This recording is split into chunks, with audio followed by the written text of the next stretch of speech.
Welcome to political science studies. आज हम भारत के संविधान की प्रस्तावना के बारे में बात करेंगे। पिछले वीडियो में आपको बताया गया भारत के संविधान के सभी भाग और अनुसूचियों के बारे में। आज हम जानेंगे भारत के संविधान में प्रस्तावना का क्या महत्व है। प्रस्तावना का परिचय जान लेते हैं। किसी भी देश के संविधान का वह कथन जो संविधान के बुनियादी मूल्यों और अवधारणाओं को स्पष्ट करता है, प्रस्तावना कहलाता है। सबसे पहले अमेरिका के संविधान में प्रस्तावना को सम्मिलित किया गया था। भारतीय संविधान की प्रस्तावना को हम देख लेते हैं। प्रस्तावना को भारतीय संविधान की आत्मा माना जाता है। प्रस्तावना को उद्देशिका भी कहा जाता है। भारतीय संविधान की प्रस्तावना पंडित जवाहरलाल नेहरू द्वारा संविधान सभा में पेश किए गए उद्देश्य प्रस्ताव पर आधारित है। इसे पंडित जवाहरलाल नेहरू ने 13 जनवरी 1947 को प्रस्तुत किया था और यह 20 जनवरी 1947 को संविधान सभा द्वारा स्वीकृत कर लिया गया था। प्रस्तावना देख लेते हैं। प्रस्तावना है क्या? हम भारत के लोग भारत को एक प्रभुत्व संपूर्ण संपन्न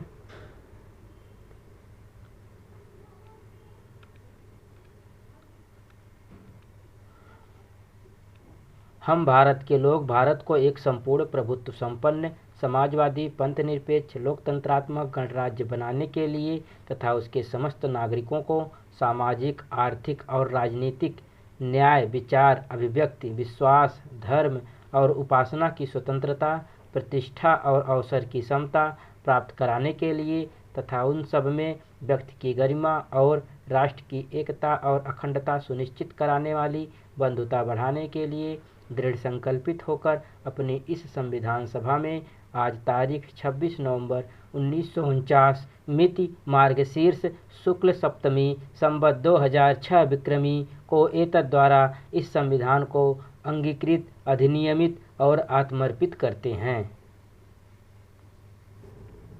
प्रस्तावना के बाद हम देखते हैं प्रस्तावना के तत्व। भारत की प्रस्तावना से हमें क्या पता चलता है। सबसे पहले संविधान के अधिकार का स्रोत। प्रस्तावना से हमें पता चलता है कि संविधान भारत के लोगों से, भारत की जनता से शक्ति प्राप्त करती है। दूसरा, भारत की प्रकृति क्या है? यह हमें बताता है कि भारत एक संप्रभु, समाजवादी, पंथनिरपेक्ष, लोकतंत्रात्मक गणराज्य है।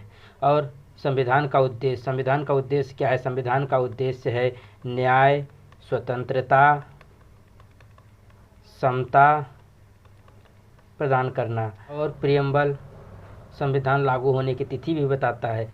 भारत का संविधान 26 नवंबर 1949 को अंगीकृत किया गया।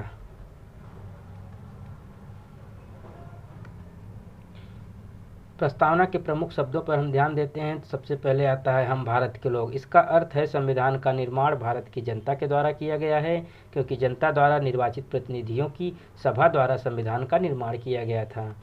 अगला शब्द है प्रबुद्ध संपन्न, जिसे संप्रभुता कह सकते हैं। इस शब्द का अर्थ है भारत किसी अन्य देश पर निर्भर नहीं है। अब यह आंतरिक और बाह्य फैसले स्वयं ले सकता है। यह फैसले लेने के लिए स्वतंत्र है।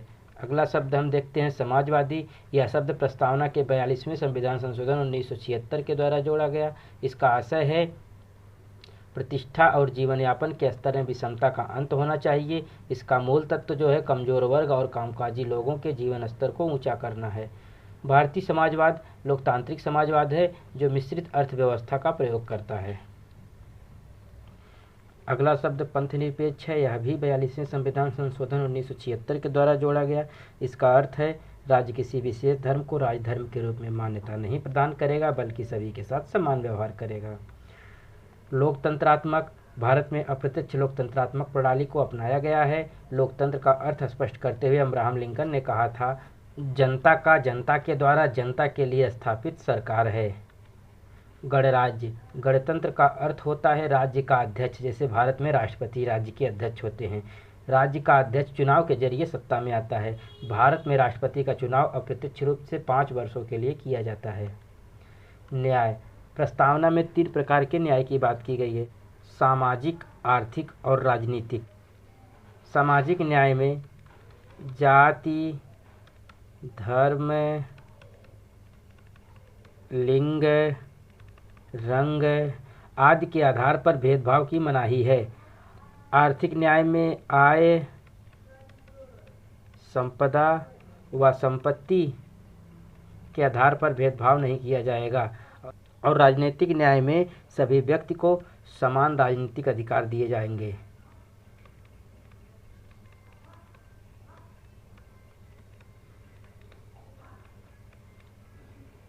अगला है स्वतंत्रता।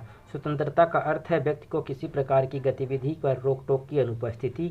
व्यक्ति के विकास के लिए समुचित अवसर प्रदान किए जाएंगे। अगला है समता। इसका अर्थ है सभी के साथ समान व्यवहार किया जाए, बिना भेदभाव के सभी को समान अवसर प्रदान किए जाएं।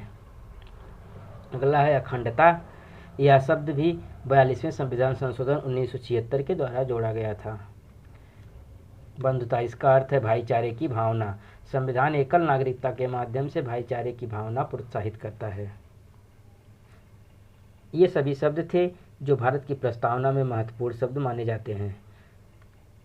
आगे हम महत्वपूर्ण तथ्य देख लेते हैं। भारत की प्रस्तावना में अब तक प्रस्तावना को केवल एक बार संशोधित किया गया है।